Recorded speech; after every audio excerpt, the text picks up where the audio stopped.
Hello friends, welcome to my online tutorial. My name is Pranav Shukla and today we are going for Oxford English Grammar from the new grammar tree class 8.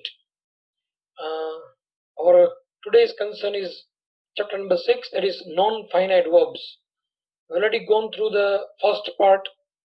In that part we have discussed the concept of non-finite verb and its various types, and out of this various three types we have discussed the first two types.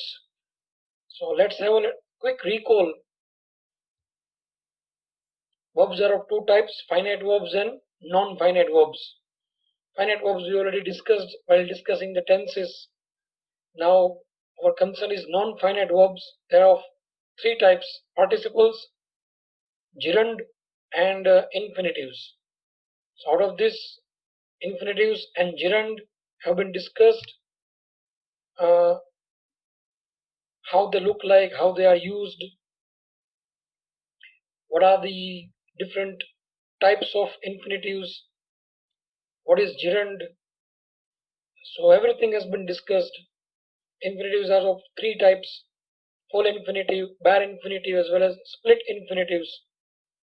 Gerund is the verb noun, that is, verb is placed at the place of subject and object but does not perform the action of a verb. Simply the verb form is used working as subject and object. So we would discuss these two types, gerund and infinitives. Now our third concern is participle. So in this second part we are going to discuss the third part, participle, along with some mixed exercises regarding all the non-finite verbs. So let's go for it very quickly. I'm bringing you your own textbook. The participle, as I told you earlier, has got number of different functions, especially they are working as an adjective or sometimes even adverb. They are the verbs ing form or past participle form. They are the main two forms, but there are total three forms. Participle has got three forms: present participle, past participle and perfect participle. Present participle is very easy. Verb is followed by ing form. Past participle of most of the verbs added with ed, sometimes d, sometimes t, sometimes en, sometimes n. So there are varieties. You people have to rut them, remember them. We usually call this past participle form as V3 form of the verb. And other one is perfect participle, that is having in active voice and past participle form of the verb. Suppose be is the main verb, so the past participle form is having been. Go is the root form, so the past participle form is having gone. Take, having taken. If it is passive voice, having been taken. This is perfect participle. So all these three forms normally work as an adjective describing the noun in the sentence. So it can be before the noun or after the verb describing the noun working as a subject. Or sometimes they can also be working as adverbs. So obviously if they are working as an adjective, you might be knowing the placement of the adjective in the sentence. I'm again repeating, adjectives are, well, this verb working as an adjective are seen either before the noun or after the verb describing the noun working as subject or any other noun in the sentence. So if ing form is used, is describing the noun with continuous state of action. If past participle form is used, it describes the noun in a perfected state of action. And perfect participle is used actually to show the consequent actions. If the first action, if you want to put as non-finite verb, it should go with perfect participle. For example, I completed my homework, I went for playing. So the first action is completing the homework. So if you want to show it as a consequent actions, you can go for the first action using what? Perfect participle. Just like that. See, having completed my homework, I went for playing.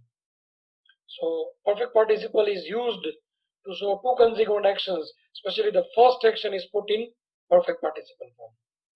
So these are the uses. Let's see what the book says. Participle is a verbal adjective. Verb is used as an adjective. It looks like a verb but functions as an adjective.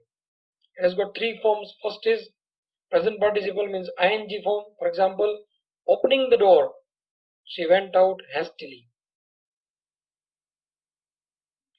Again, I don't agree with this example. Here, opening the door actually shows the incomplete action that is the complement of the main action went. So that shows the incomplete continuous action. So I don't suppose it is the example of adverb, but I would say this is really an interesting book. So interest is added with ing. So this ing form of interest is actually describing the book. So here this is verbal adjective.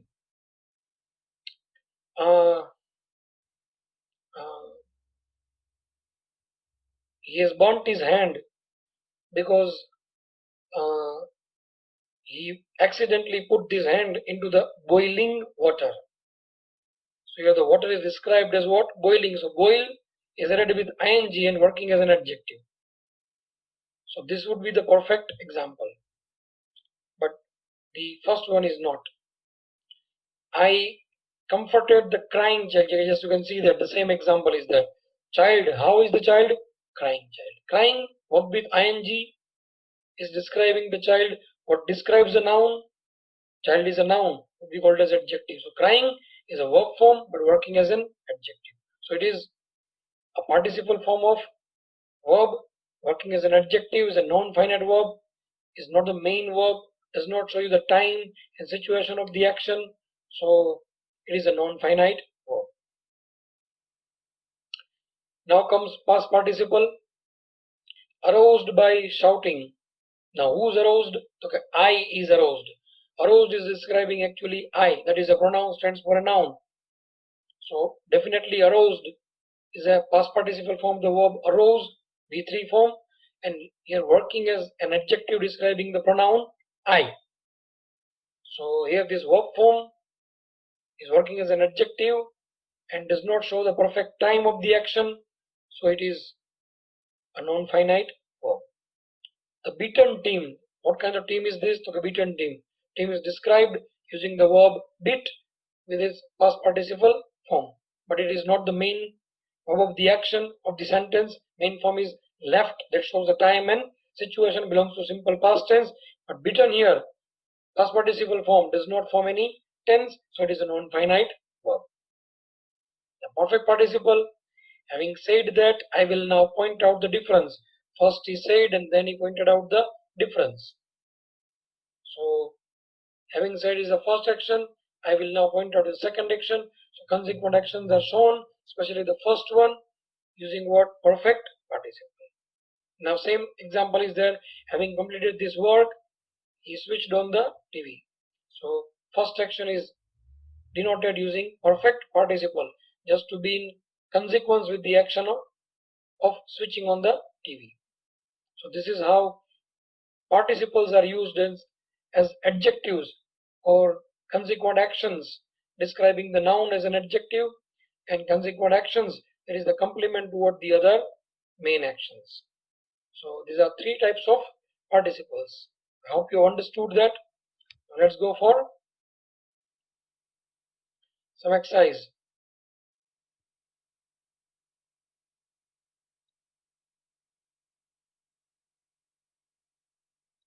This is the passive form of the perfect participle, as I told you.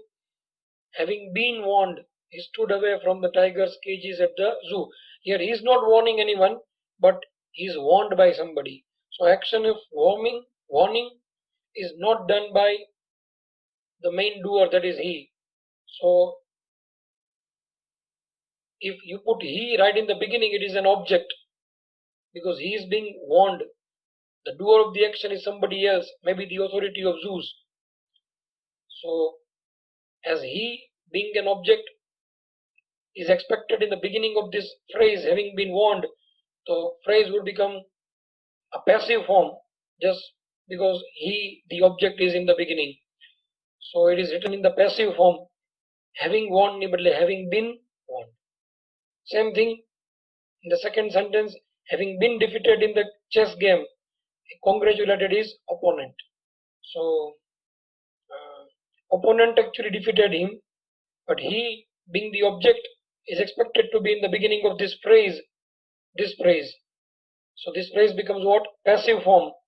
So it is in the passive form, having been defeated. He does not defeat anyone, he is defeated by opponent. So it is in the passive form. So here we end the discussion of participles in both the forms, active and passive. Now some mixed exercises there. Pick out the non-finite verbs from the following sentences. State the kind of non-finite verb. First one, we couldn't help laughing at the incident. So a non-finite form is, there are two non-finite verbs actually: help, that is a bare infinitive, and laughing, that is gerund verb with ing, that is the object of the transitive verb couldn't help. So there are two non-finite verbs are there: bare infinitive and participle, verb with ing working as gerund. He always refuses to obey. To obey is full infinitive, showing the purpose, the non-finite verb. She is looking for another job. Looking is present participle form that is used for, is looking is a finite verb, but simple only looking does not form any tense. So the present participle form is used as a non-finite verb. And with the help of is, it can make what? Main verb, finite verb, and can show the tense. I cannot allow. Here cannot allow is followed by bare infinitive, allow. And to be is what? Full infinitive. Clearing her throat, that is present participle. You can also consider it as an adjective over there. She began her speech. This is what clearing is, non-finite verb. I saw a man riding a donkey. I saw a man riding a donkey. So I saw a man riding a donkey. So riding a donkey is, riding is what? The non-finite verb over there. Instead of gerund, it should be present participle over here. Hearing the noise, he ran to the window. So again the use of present participle. Hearing is what? Your non-finite verb. She is really good at confusing people. So good at what is the object of the preposition. So this ing verb is actually working as a noun, is gerund. To succeed is, again, to succeed is a non-finite verb, infinitive, working as subject, so it is also gerund. Knowing her, she is likely to take any help. So we have two non-finite verbs, knowing and to take. First is present participle, that is working as an adjective, and to take, that is full infinitive. She is likely to take, unlikely to take. So that is complement. This is also what? Gerund. Full infinitive is working as gerund over there. Having seen, that is the use of perfect participle, showing the consequent action. Did not go with friends. This is again bare infinitive, go. They are having, present participle, forming the main verb. Don't disturb. This is again bare infinitive, disturb. Need to stop. This is full infinitive, followed by need. I'm going to the market now. Kun. That is present participle forming the main verb. Frightened by the storm, that is past participle, working as an adjective. We sought shelter in a bus. So these are various non-finite verbs. Fill in the blanks with infinitive or the present participle of the verb. So let's have a choice. I can't afford to eat out. Eating out is not the correct answer. I can't afford to eat out. Afford is obviously followed by full infinitive. So we'll go for to and verb, that is full infinitive. Please remind me. Remind me what? So remind me to buy tea when we go to the market. So it is again the use of full infinitive working as gerund. Stop complaining. Stop what? So here complain is followed by ing working as gerund, the object of the verb stop. Jyoti was quite unwell because she is followed by obviously verb with ing forming the continuous present tense. So here getting is used in present participle form. He simply refused what? To answer. So is the object of the transitive verb working as gerund and in the full infinitive form. Still remembers what? Being in the hospital. Again gerund, verb with ing. The baby began what? Began to cry in the middle of the night. Began to cry. I have to be in uniform at work, but I dislike to wear is not the correct answer. I dislike wearing it. Or you can also go for wear it. But wearing is more appropriate than wear.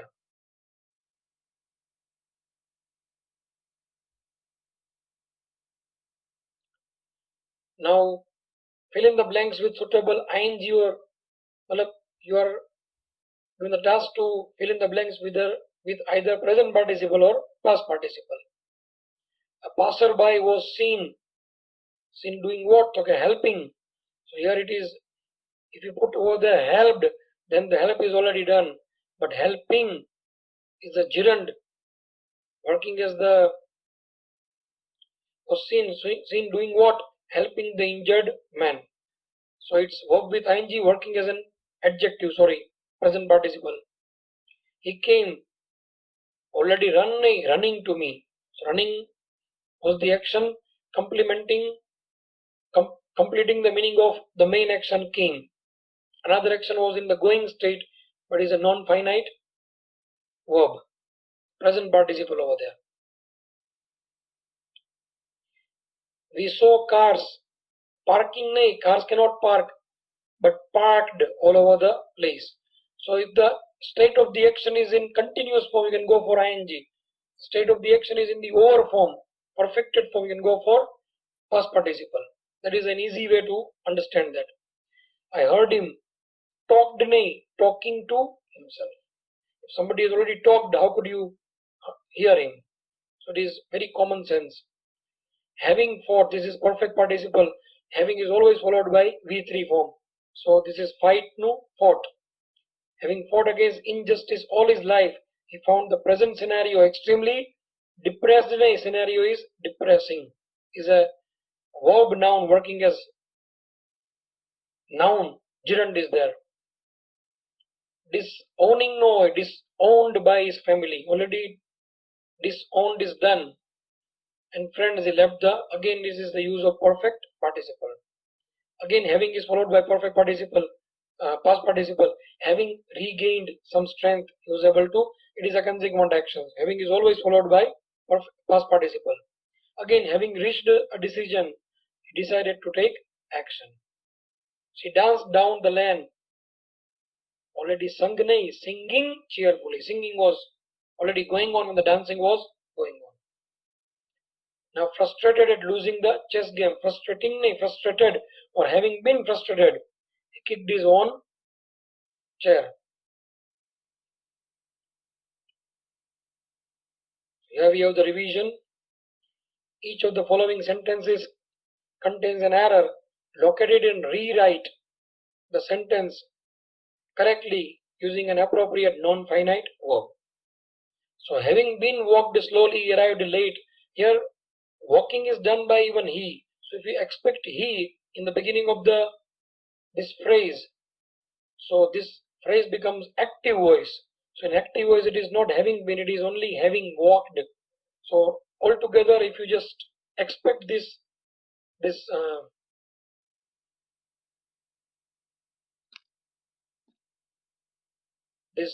particular subject over here in the beginning here, so as the subject is in the beginning, it should be having walked, active voice.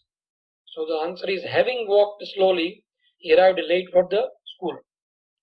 Tell him stop to talking. So word order is changed over there.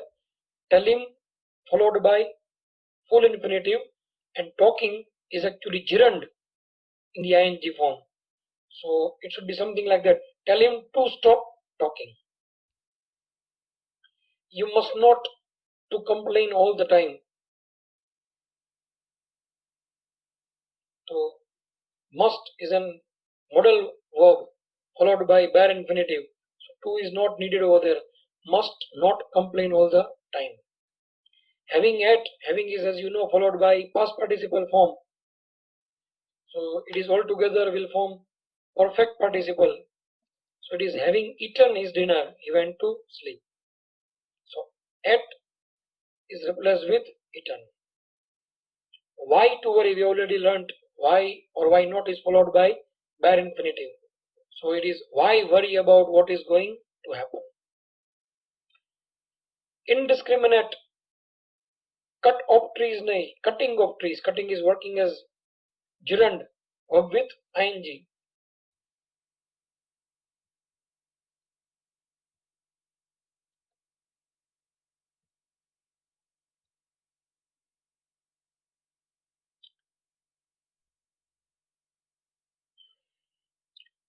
Frightful boy, frightful by loud explosion in the street.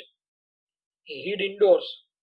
So frightful means he is frightful, or we are frightful. We are not frightful, we are frightened.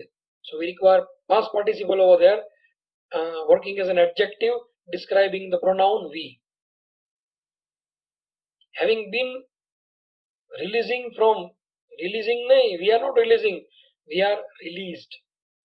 It is perfect participle, and having is followed by past participle form the verb, that is having released. Having been released from the prison, he vowed never to commit a crime again. My mother asked me to quickly go to the market.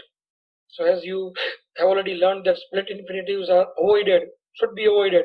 So here we have the split infinitive, to quickly go. So quickly should be put at the end. My mother asked me to go to the market quickly. We avoided the split infinitive. And the last one, to have been playing tennis is what she loves most of all. So to have been, nothing is required. Playing tennis is what she loves most of all. So playing tennis is actually the name of the action working as the subject. So here the verb with ing is working as gerund non-finite verb. So here we end our chapter number 6, non-finite verbs. I hope you understood and enjoyed the discussion. If you have any doubt, queries, can just come to me frequently via WhatsApp or phone call. Again, the answers written over there has also got another options or variations that I already orally conveyed to you. So don't follow it blindly. Keep your senses open and go for all the kind of possibilities in giving the answers. So better thing is, the most important thing is, you should understand this concept and apply it whenever is needed. Thank you very much. We'll soon meet for the next chapter.